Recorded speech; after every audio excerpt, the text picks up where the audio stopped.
Good evening students. Tense के chapter में आज 22वां दिन है, जिसके अंतर्गत आप फ्यूचर इंडेफिनिट टेंस पढ़ने जा रहे हैं और फ्यूचर इंडेफिनिट टेंस के अंतर्गत इंफैटिक सेंटेंस। फ्यूचर टेंस जब मैं वर्ब टू बी पढ़ा रहा था, टू हैव पढ़ा रहा था, तो चर्चा किया था फ्यूचर टेंस के किसी भी काइंड में इंफैटिक सेंटेंस का निर्माण होता है। फिर भी मैं यहाँ इसलिए बता दे रहा हूँ कि प्रेजेंट इंडेफिनिट में मैं हेडिंग दिया था, इंफैटिक सेंटेंस पढ़ाया था, और पास्ट इंडेफिनिट में, इसलिए यहाँ भी एक वीडियो इस पर बना देता हूँ। परंतु इसके अतिरिक्त किसी भी काइंड में यही रूल लागू होगा और आई बी के साथ विल लग जाएगा, ARS के साथ, ARS means all remaining subject से सभी कर्ता के साथ शैल लग जाएगा। तो हिंदी स्ट्रक्चर आपको समझना है, ठीक है। सबसे पहले आप हिंदी समझ लें, इंग्लिश में कुछ नहीं है। इंग्लिश में उल्टा क्रम कर देना है, आई बी के साथ विल का प्रयोग और AR। देखिए इंग्लिश में सब्जेक्ट आई वी के साथ विल का प्रयोग करते रहे हैं और subject ARS all remaining subjects, जैसा कि मैं इसका कोड दे चुका हूं। अगर आप मेरे स्टूडेंट हैं, रेगुलर पढ़ रहे हैं, तो समझने में कोई दिक्कत नहीं होगी, तो शैल का प्रयोग कर दिया। तो इंग्लिश में कोई दिक्कत नहीं है, हिंदी को समझना है। हिंदी का जो अफर्मेटिव सेंटेंस था, अफर्मेटिव पहला जो सेंटेंस था, उसमें यह चीज नहीं थी, अवश्य आर्मी जरूर नहीं था, इसको आपको समझना है। तो अगर मैंने इसको ब्रैकेट में बंद कर रखा है, अगर अवश्य आर्मी जरूर आ गया तो इंफैटिक सेंटेंस होना निश्चित हो गया। तब तो भाई सब्जेक्ट के साथ यही क्रम लगा देंगे आप। लेकिन मान लीजिए कि अवश्य आर्मी जरूर नहीं आता है, फिर भी सेंटेंस से, देखिए यहाँ क्या लिखा है नोट में, प्रत्येक वाक्य में शब्द अवश्य आर्मी जरूर आर्मी तो, यहाँ तो आया है इस स्ट्रक्चर में, होना जरूरी नहीं है। इनके अनुपस्थिति में, यानी इन तीनों शब्दों के अनुपस्थिति में भी वाक्य इंफैटिक होता है, बशर्ते।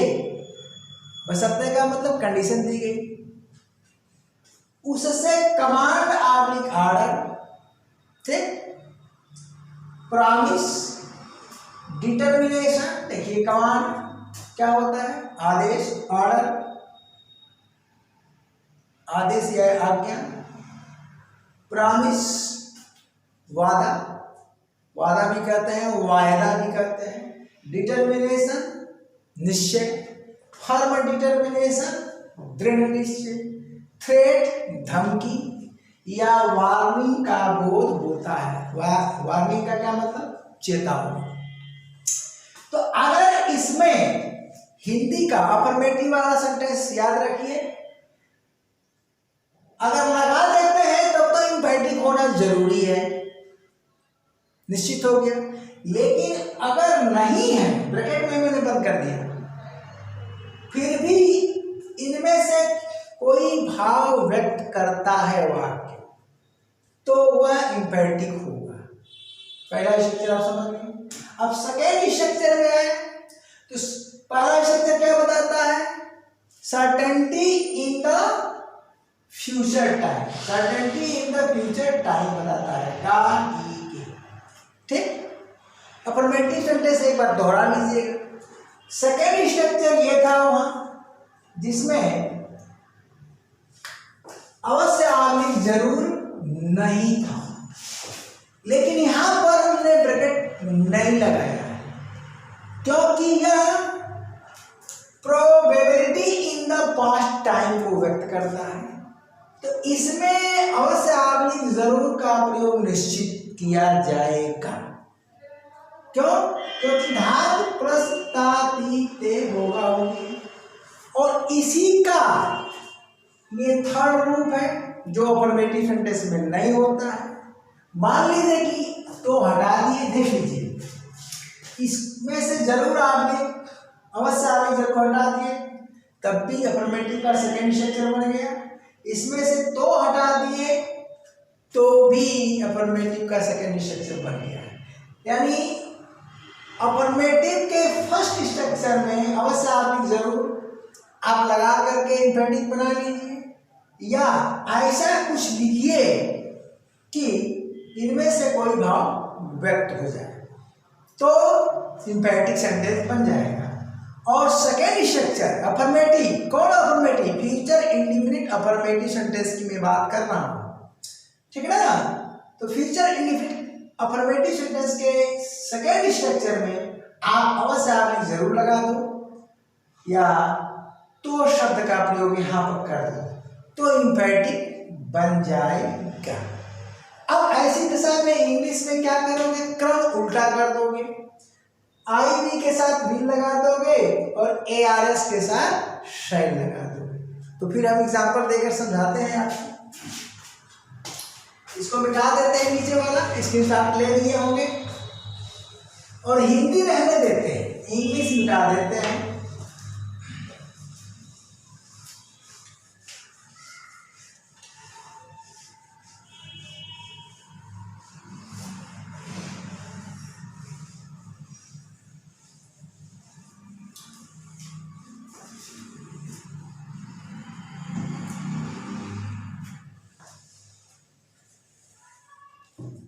देखिए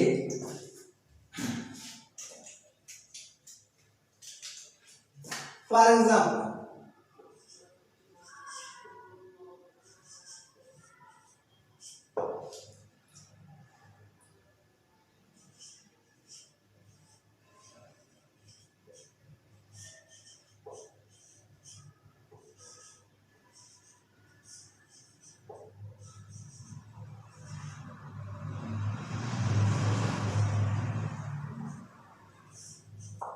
एक सेंटेंस है, मैं तुम्हारी मदद करूंगा, मैं तुम्हारी मदद करूंगा। कहने का तात्पर्य है कि तुम्हारी मदद मैं करूंगा। तो प्रॉमिस का भाव है, अगर हम इसको उल्टा लिख दें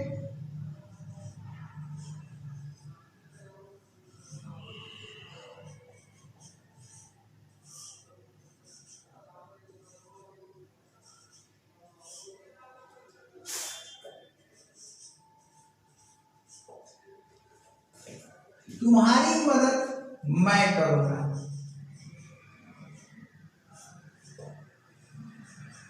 ये भाव है।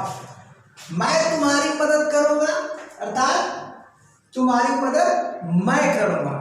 दुनिया भले न करे, कोई भले न करे, लेकिन तुम्हारी मदद मैं करूंगा। इसका मतलब मैं तुम्हारी अवश्य मदद करूंगा, ये भाव हुआ। मैं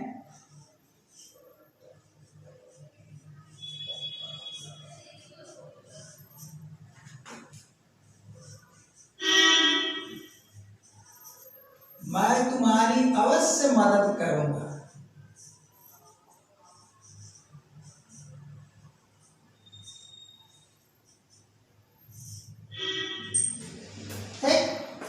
मैं तुम्हारी अवश्य मदद करूंगा, इसका मतलब कि दोनों ही वाक्य सेम सेंस दे रहे हैं। कौन सा? प्रॉमिस का। अब इसमें अवश्य शब्द लगा दिया, लेकिन इसमें अवश्य शब्द नहीं लगाया ऊपर वाले में, जैसा कि मैं ब्रैकेट में बंद किया था वो समझाया आपको। दोनों का भाव सेम है। कौन सा भाव है? मैं तुम्हारी मदद, हाँ थोड़ा सा अंतर आएगा, मैं दिखाता हूं आपको। ये है आपका प्रॉमिस। मैं तुम्हारी मदद करूंगा, दोनों में थोड़ा सा बारीक अंतर है, मैं दिखाता हूं आपको, समझाता हूं। प्रॉमिस है, हो सकता है कि मैंने प्रॉमिस किया और प्रॉमिस तोड़ दिया तो यहाँ टूटने का चांस रहेगा। लेकिन यहाँ क्या कह रहा हूं, मैं तुम्हारी अवश्य मदद करूंगा। इसका मतलब ये हुआ कि प्रॉमिस तो है, प्रॉमिस विद डिटर्मिनेशन, डिटर्मिनेशन का भाव है, दृढ़ता का भाव है। देखिए दृढ़ता पूर्वक मैं कह रहा हूं, प्रॉमिस कर रहा हूं, प्रॉमिस विद डिटर्मिनेशन, डिटर्मिनेशन, तो यहां टूटने का चांस नहीं रहेगा। फिर भी दोनों का जो ट्रांसलेशन एक ही होगा, दोनों का ट्रांसलेशन एक ही होगा। कौन भैया? आई विल हेल्प यू, तो ये आपका ट्रांसलेशन हो गया। ठीक है, अब इसमें क्या है, देखिए धातु प्लस ए आया है, आई के साथ क्या आता है, करूंगा, ऊंग आ जाता है, पहले भी समझाया था। और प्लूरल नंबर है, प्लूरल, तो ए आ जाएगा, यहाँ ए हो जाएगा, जाएंगे, खाएंगे, मदद करेंगे, तो उतना आपको थोड़ा सा अंडरस्टैंडिंग पैदा करना पड़ेगा। अब चलिए नेक्स्ट एग्जांपल की मैं बात करता हूं। ठीक है,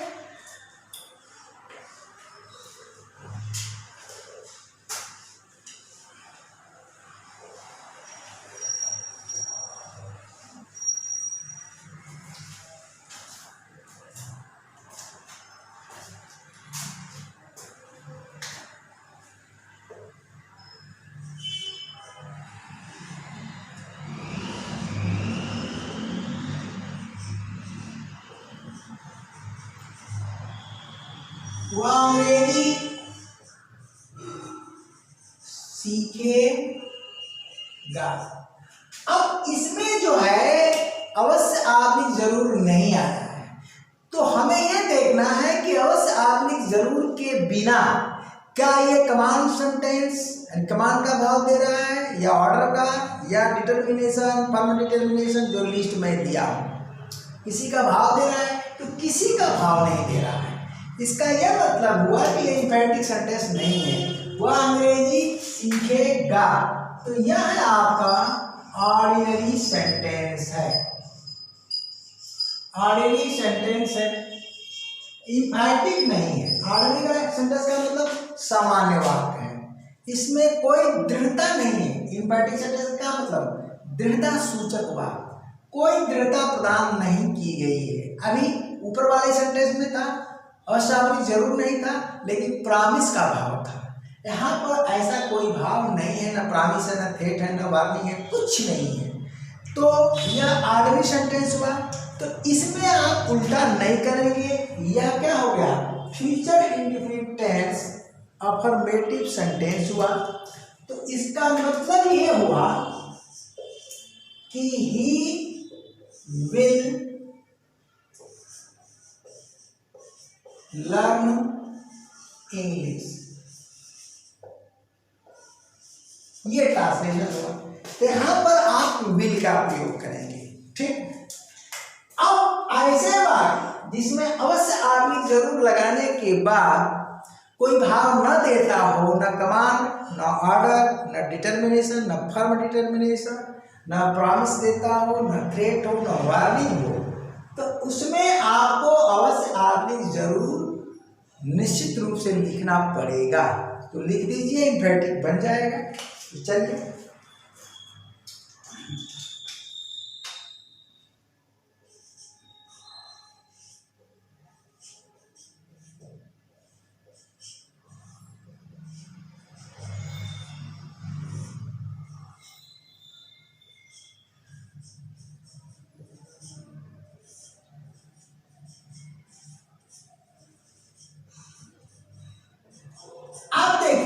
वह अंग्रेजी अवश्य सीखेगा। ठीक, तो ये किसका भाव दिया, डिटर्मिनेशन का अभाव दिया, किसका, डिटर्मिनेशन कहिए या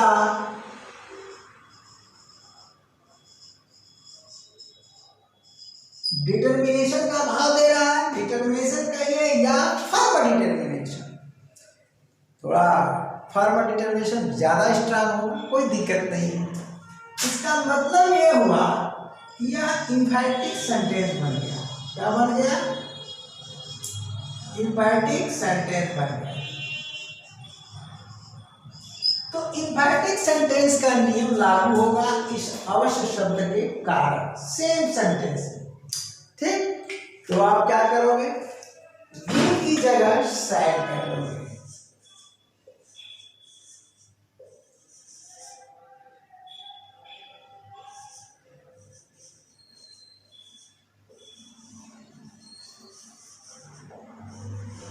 ये रहा, ही शैल लर्न इंग्लिश। ओके, तो ये भी आप समझ गए, ठीक है। लिख तो ले रहे हो गया, क्योंकि मैं आपको चांस देता हूं, हट जाता हूं, ठीक है।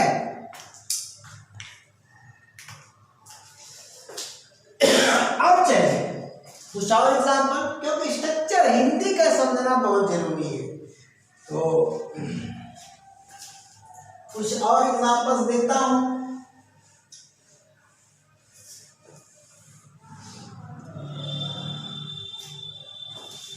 चलिए,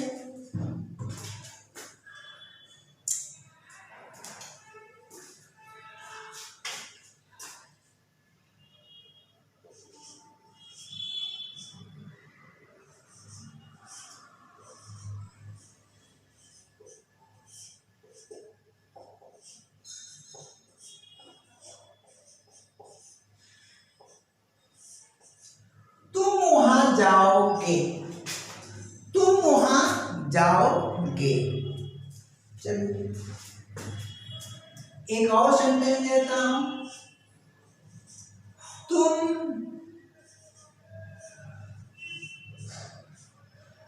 वहां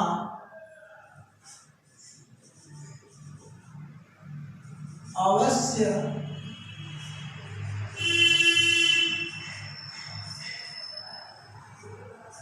जाओगे।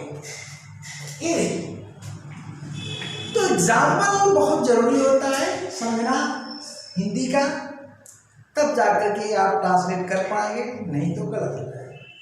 तुम वहां जाओगे, यह ऑर्डरली सेंटेंस नहीं है, इसमें कमांड का अभाव है, ऑर्डर का अभाव है। तो तुम वहां जाओगे आदेश दिया जा रहा है।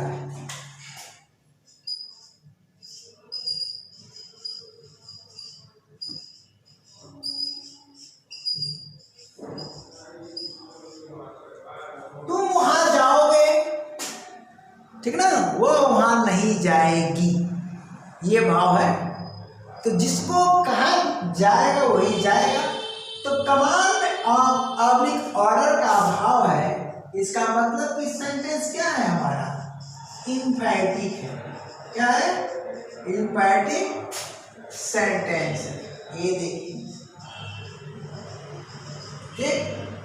तो इसमें अवश्य ऑब्लिक जरूर नहीं हम लिखे हैं, फिर भी यह कमांड ऑब्लिक ऑर्डर का भाव दे रहा है, यानी कमांड सेंटेंस है।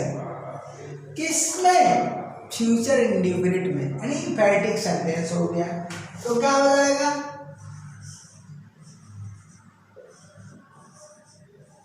You shall go there, you shall go there, ये हो गया।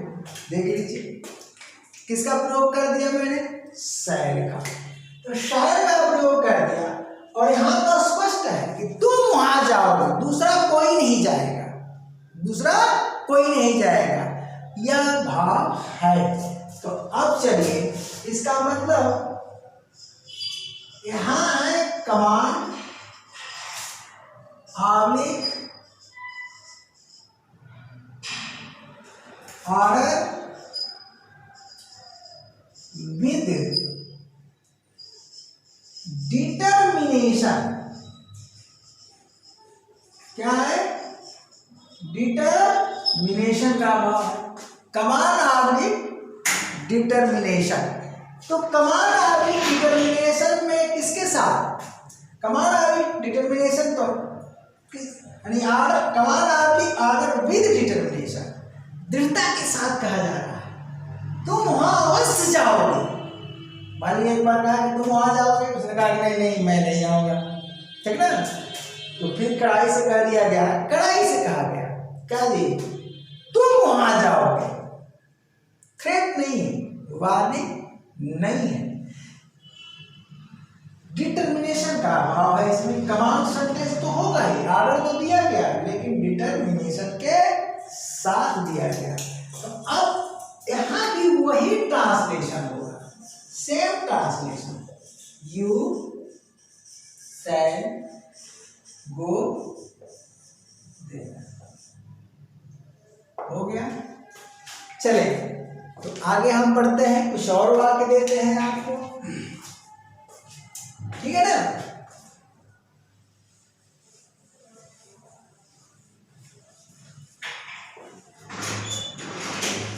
अब इसमें एक चीज है, ऐसे वाक्यों पर निगेटिव सेंटेंस भी बनता है, निगेटिव सेंटेंस, ठीक है ना। मैंने कहा था ना किसी भी काइंड में, फ्यूचर टेंस के किसी भी काइंड में और किसी भी काइंड के किसी भी सेंटेंस में इंफेटिव बनाया जा सकता है। जैसे इसका हम इंफेटिव बनाए, इंफेटिव तो अब देख लिए, निगेटिव बना दे, तुम वहां जाओगे, वह वहां नहीं जाएगा, वह वहां नहीं जाएगी, वह वहां नहीं जाएगी, तो निगेटिव कमांड हो गया।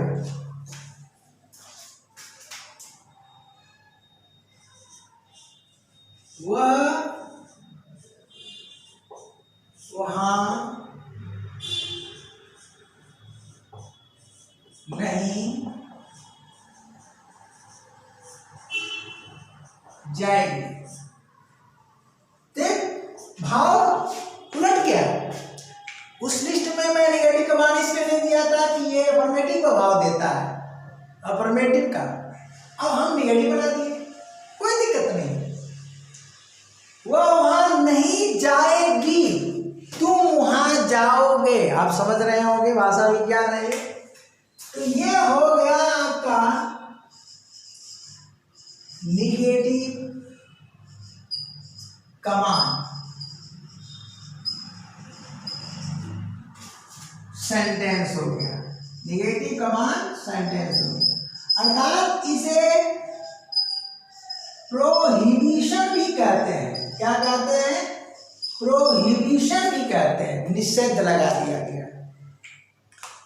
तो ट्रांसलेशन इंफेटिव के नियमानुसार हो जाएगा। तो क्या हो जाएगा? ही शैल का प्रयोग करेंगे आप, विल का नहीं, ही शैल नॉट गो देयर। अब इसमें अगर अवश्य लगा दे तो भी ट्रांसलेशन वही होगा, वहां अवश्य नहीं जाएगी, वह वहां अवश्य नहीं जाएगी, तो भी ट्रांसलेशन सेम होगा। ठीक। अब इसी तर्ज पर हम ये कह रहे हैं कि तुम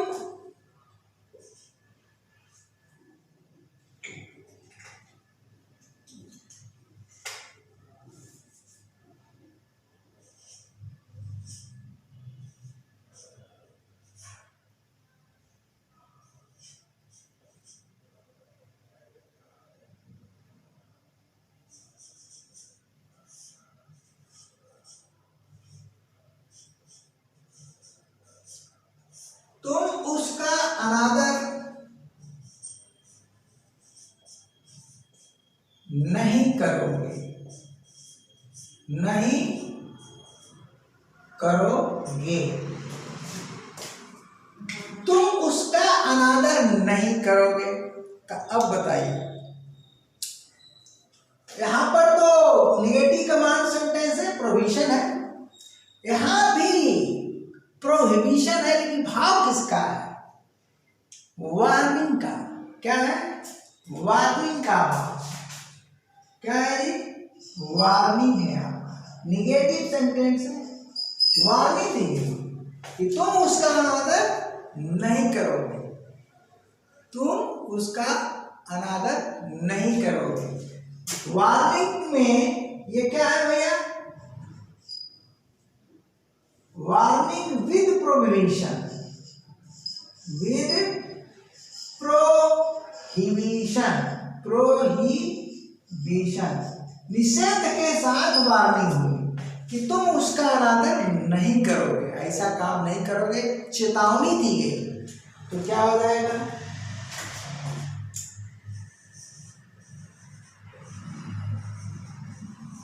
यू शैल नॉट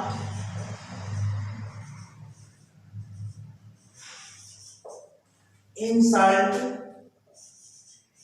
चाहे यहां हिम लिखे और चाहे हर, दोनों हो सकता है, मेल फीमेल दोनों हो सकता है, फुल स्टॉप।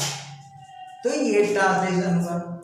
अब आगे और पूछ देते हैं भाई, पूरा एकदम क्लियर कर देते हैं, कोई डाउट नहीं रहना चाहिए। अब चलिए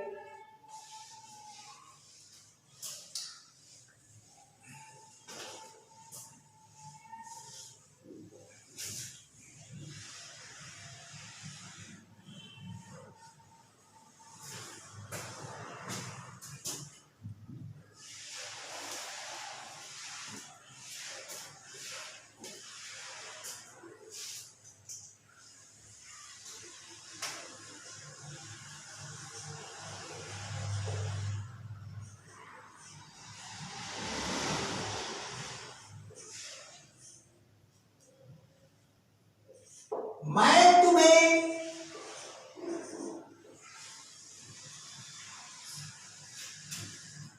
सबक, मैं तुम्हें सबक सिखाऊंगा, सिखाऊंगा, मैं तुम्हें सबक सिखाऊंगा, किसका भाव है भैया, तो ये है थ्रेट, क्या है, थ्रेट का भाव है, धमकी का। नहीं कहते हैं लोग, थोड़ा सा विवाद होता, चलो चलो बताते हैं ना, हैं, बताता हूं, समझाता हूं, सबक सिखाता हूं, ठीक है ना। तो ट्रांसलेशन क्या होगा, अब यहां पर आई विल हो गया, I will teach a lesson, I will teach a lesson. देखिए, टू टीच अ लेसन का मतलब ही होता है सबक सिखाना, फ्रेज है, to teach a lesson, teach a lesson का मतलब सबक सिखाना, किसको, टू यू, टू यू। इसमें फेर बदलाव मत करिएगा कि आई will teach you a lesson, गलत हो जाएगा, इसको तोड़िएगा मत, बहुत से स्टूडेंट इसको तोड़ देते हैं, ये एक साथ रहेगा, ये टूटेगा नहीं, फ्रेजल वर्ब है, फ्रेज है, ठीक है ना। तो I will teach a lesson to you, threat है, धमकी है, तो यहाँ पर विल का प्रयोग, वार्निंग हो गया, थ्रेट हो गया, डिटरमिनेशन हो गया, प्रॉमिस हो गया और कमांड, सब तो बता दिया। और पहला स्ट्रक्चर आपका डन हो गया। जरूरी नहीं है कि इसमें ये शब्द आए। अब हम सेकेंड स्ट्रक्चर की बात करते हैं और थर्ड की बात करते हैं, चलते हैं भाई।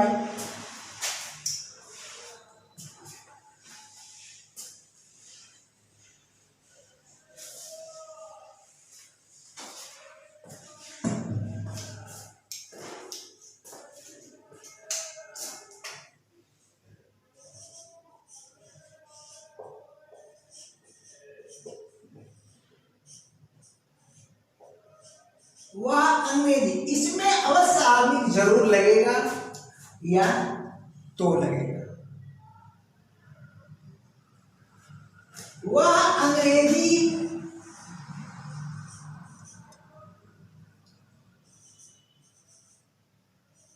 अवश्य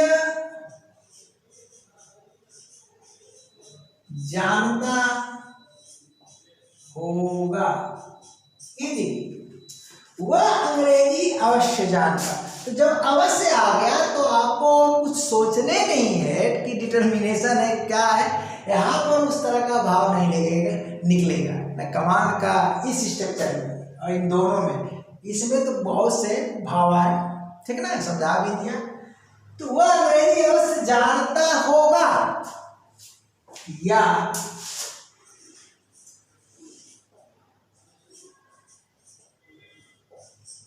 वह अंग्रेजी